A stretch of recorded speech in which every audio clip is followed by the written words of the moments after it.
pack. Joining me live to discuss all this here in Los Angeles is Benjamin Radd, political scientist and senior fellow at the UCLA Burkle Center for International Relations. And from San Jose, NPR reporter Arezou Rezvani. Welcome back to both of you. Ben, let's start with you. Why is the U.S. targeting what they're targeting, and why are they not hitting some other things? Yeah, so it looks like the diplomacy phase is now over, at least for the time being, and these targets are meant to exact a price on Iran for its decision to go after ships, cargo ships in the Strait, and also for bases in Bahrain and Kuwait. And it's trying to signal to the Iranians that if they can't come to the terms that were given to them as part of the MOU, which were very favorable, then there is no option that would give them full control of the Strait. And that's, I think, what this is about. Arezou, let's talk about the leverage that Iran has right now when it comes to the Strait of Hormuz. Yeah, it's been really interesting to watch Iranian state media in recent weeks. A lot of hardliners, pundits, critics have been urging this government not to give up control of the Strait. For years, people in the government, hardliners, have talked about, controlling the Strait in very theoretical terms, very aspirational terms. And once the U.S. and Israel launched their war, they got a chance to shoot their shot. And they quickly realized that they have an incredible tool for leverage in controlling the Strait of Hormuz. And they do not want to give that up because they quickly discovered that in controlling the Strait, they had an ability to go up against the most formidable military power in the world. So it's not something that they're real readily going to give up. And you say this is something they're talking about often on state TV in Iran. That's right. I think this negotiating team is under tremendous pressure by the hardliner camp to retain control as much of it as possible at any cost.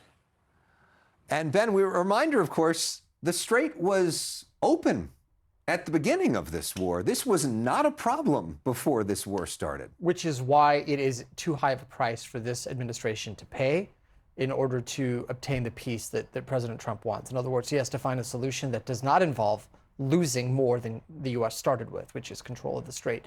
And the Iranians know this, and they know that this is a pressure point. They know with the midterm elections coming up, there's a lot of sensitivity, so they're pushing that. Arezou, it's also interesting this week we see this massive moving funeral for the former Ayatollah, who is no longer with us because of this war. You say that in a large part, the lessons that he taught folks are now in play. What do you mean by that? Yeah, it's been really interesting that all of this ceasefire is on the brink of collapse pretty much as this funeral is underway. The late Supreme Leader will be laid to rest Thursday afternoon. And as the ceasefire unravels, it is kind of cementing Khamenei's legacy of creating a system that would not only outlive him, but be able to inflict enormous pain on the global economy, on the US economy.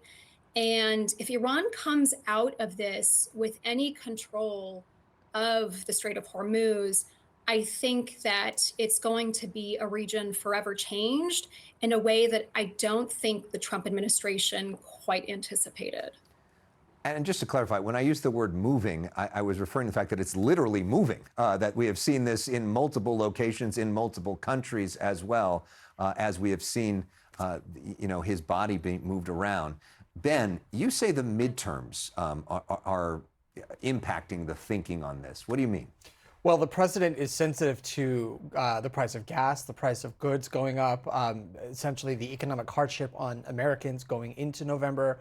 And to create a situation that exacerbates that increases that gives talking points to opponents, risks the Republicans losing control of the House and Senate. Trump wants a ceasefire or stability so that he can have that going into the midterms, so that the Republicans can have that. And so the Iranians know that too. And they know that he is susceptible to polls and to public sentiment.